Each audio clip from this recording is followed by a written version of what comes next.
Have you ever wondered what life is like for a Russian soldier on the front lines in Ukraine? I mean, it's not good. We know that much. But some of this we're going to run through here in a minute is quite a bit worse than I would have expected. Now, this is a Telegram post published by a Russian mobilized soldier talking about the morale and welfare, the psychological state, if you will, of Russian soldiers on the front lines in June of 2024. So last month. And it was put together by Dimitri from War Translated, who does some incredible work. I'm going to link Dimitri's Twitter account and Patreon account in the description below. I'm a proud subscriber to his Patreon. I like supporting him. I think he does really important work, deciphering, translating things from Russian and Ukrainian videos, audio posts, and written posts to help us get a better understanding of how this war is playing out. So if you have the ability and desire, of course, please consider supporting Dimitri. Now, a note from the Telegram rant here, if you will, that the author kind of leaves at the end, I want to bring it forward to the beginning, is he says, hey, Ukrainian soldiers, this applies to you all as well. This is the Russian perspective, but I know the same thing is happening on your side. And it's worth mentioning, this is, a Russian soldier angry and ranting about their conditions. I'd like to see something similar from Ukraine. We've covered some things like that in the past, but if we could get a one-to-one, I'd certainly jump on that for a video topic as well to get, again, a better understanding of how both sides are faring in this war. This soldier says, quote, "We are not interested in the progress of battles any more than they bring us news from the front. Everyone focuses on the life of their unit and the life of their closest neighbors. Most people do not read military telegram channels, especially those about military art and tactics. Special military operation news is read no more than once a week. All the talk in the news about great goals and plans, the burning of this war, usually now at this stage causes grins and jokes."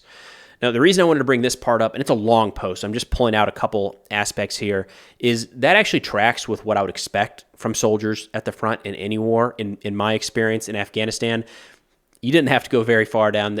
Even me, as a lieutenant at the time, working at the company level, I didn't know what was going on in the eastern part of the country. I mean, at a very high level, but I wasn't tracking it. I was focused on the day in and day out. I was incredibly busy just trying to do what we needed to do that day. So it's not surprising that that's the state that Russian soldiers are in right now. The reason I wanted to bring it up is he's presenting it as though that's a change, right? So it sounds like at some point, the soldiers all along the front were following Telegram channels. They were studying the art of war in a sense and trying to understand how the entire operation was playing out. So from his perspective, there's been a change in that. And I think that's worth noting. Then he talks a little bit about coping mechanisms and really how they aren't working. He says, stress, hard life, monotonous work, alcohol, tobacco, energy drinks, and coffee do not make anyone stronger. And I mean, he referenced the food pyramid of combat operations there, right? That's how I know the guy's legit. Energy drinks, coffee, and tobacco. That's a real thing. A lot of veterans that went downrange picked up bad habits, right? Myself included. I didn't smoke at all before going to Afghanistan, but they were selling cartons of cigarettes, Pines and Maywans, for anybody who remembers, for $5 a carton. And you could smoke just about anywhere you wanted. Not hard stand buildings, but just about anywhere else. So we started smoking a lot. And I know it's not just me. I had a friend this weekend who didn't use any tobacco before going to Iraq, picked up smoking. He said it took him 10 years to quit when he got home. It's a real thing, which is why the sponsor of today's video I actually think could be really beneficial to a lot of people watching. It's called Fume, F-U-M. Fume draws flavored air into your mouth. So it's flavored air, not vape. There's no vapor. Watch this. That's it. This is their crisp mint flavor, which is pretty cool. It's like having gum. It kind of lingers in your mouth for a long time, in a good way. But the idea here is it can fill a void of a bad habit that you might have had. So it's not a vape. There's no nicotine, so it's not addictive. It's flavored air, non-toxic flavors, and there's no batteries. And one of my favorite things here is it's kind of like a fidget spinner in a way. I've been playing with this the whole video. It's been in my hand the whole time, and it will be for the rest.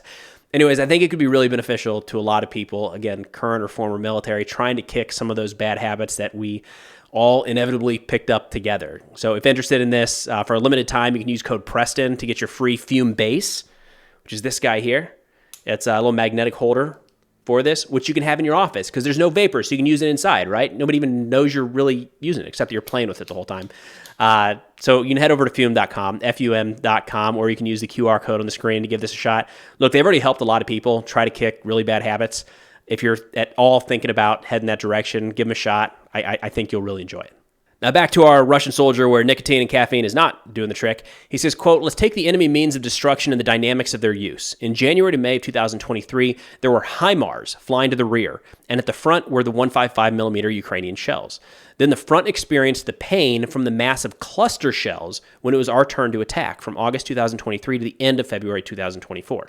So the major differences there being the HIMARS attacks to the rear, striking locations away from the front.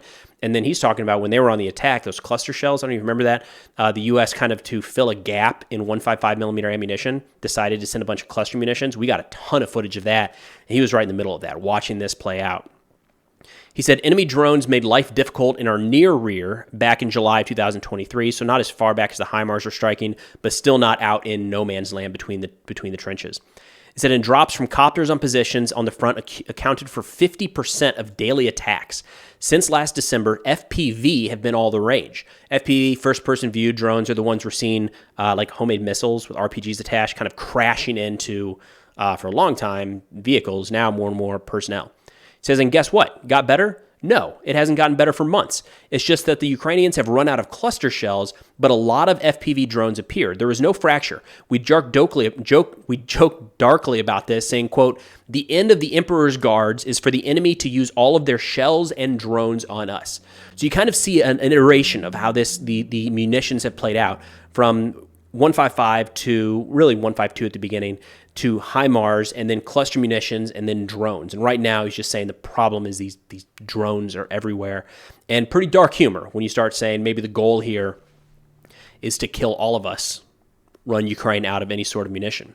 He talks a little bit about the challenges of traveling around at the front, and this is another thing that it's really how you compare it to a previous time in the war, and he does talk about that a bit. But he says abandonment of positions by new contract soldiers and refusals have not gone away. So in addition to restricting movements on roads, specific orders from commanders appeared to prohibit travel outside the deployment areas and regular roll call of large units. There's less freedom of maneuver, and the stress from the course of service became greater. The feeling that you were serving your sentence in a prison zone with several rings of security. There's a couple different ways to kind of look at this. What they were talking about is that, or what he mentioned was at the very beginning of the war, especially in the northeastern portions around Kharkiv, where they made a lot of it. I think he referenced Izium specifically. When the Russian forces made pretty rapid progress, he says behind the front, people were able to come and go as they pleased. Soldiers were jumping in vehicles and driving to local stores and buying things for the front. And that changed quickly, partially because some soldiers are trying to desert and others are refusing to go to the front, but they've kind of locked them down at this forward location. Now, that's more in line with how we operated in Iraq and Afghanistan. You know, if we look at the Soviets in Afghanistan, their experience there, a lot more free and loose. They kind of had soldiers traveling much more open across the country than we did when we were there. We were much more tightened down on, like, you couldn't just go for a joyride for fun. To go check out the local market. You had to have so much security around you for a different reason, but what he's describing does sound more like a professional military, not having people just kind of free-for-all travel around the combat zone as much as you'd like. Of course, it's kind of clamping down on the soldier's ability to have fun, and you can't take that too far in a direction to where, as they mention here, it feels like they're just serving their time in a prison. He says physical and mental health have only gotten worse among the Russian soldiers. He said, lately I've often heard mentions of the appearance of nervous breakdowns and recordings of progress in mental disorders, bipolar, hysteric, fits of anger, and apathy. That sounds like what you see in a war zone, especially when somebody has to stay at the front for extended periods of time. If you look at some of the data, especially around World War I, but for some militaries in World War II, when they weren't able to rotate their troops off the front, it just happens. It's not a matter of being weak or a country, not producing the best warriors or anything like that. We are not accustomed as people to deal with hundreds of days of combat on end. It just breaks us down. And it's been documented in some good movies and books from a U.S. perspective, talking about some of our incredible warriors that over time, it just breaks their spirit. It's not crazy at all that is probably happening to people on both sides of this war if they're not able to rotate off the front. You can only fight for your survival and hope that shell or drone doesn't hit you so many times in so many days before you just start to have some sort of mental or emotional breakdown. He says there are much fewer of us MOBs, mobilized soldiers, after the October-March offensive period. Our particular regiment can no longer be called a regiment of mobilized. Alas, more than 50% are new contract soldiers. It's bad to feel like you are going extinct. So the mobilization was when they went through Russia, and they pulled in around 300,000 new troops, I believe was the number. And split them all across the military. And there were some offensive operations in the winter months that looked like they were trying to take advantage of this. And he's saying there just hardly any of them left. They chewed through them. Now, are they dead? Are they wounded? Are they captured? He kind of leaves that open to the imagination. But he talks about how when he travels around or other units come by and he runs into somebody that he's mobilized with, it's like, oh my God, you're still here. And then they start running down a list of all the people they trained with and came through the pipeline. And it's just one after the other killed. A lot of them killed over the last few months. And the part that I found most kind of shocking or interesting here was talking about the assault troops towards the front. So these are not the artillerymen. These are not the drone operators. These are the guys going across no man's land, if you will, trying to take Ukrainian positions. He says at the zero line, the assault troops have their own wheel of fortune. Injury or assault, injury, hospital, recovery, back into service, and so on until they lose their fitness for service in the stormtroopers and are transferred to the rear or until death.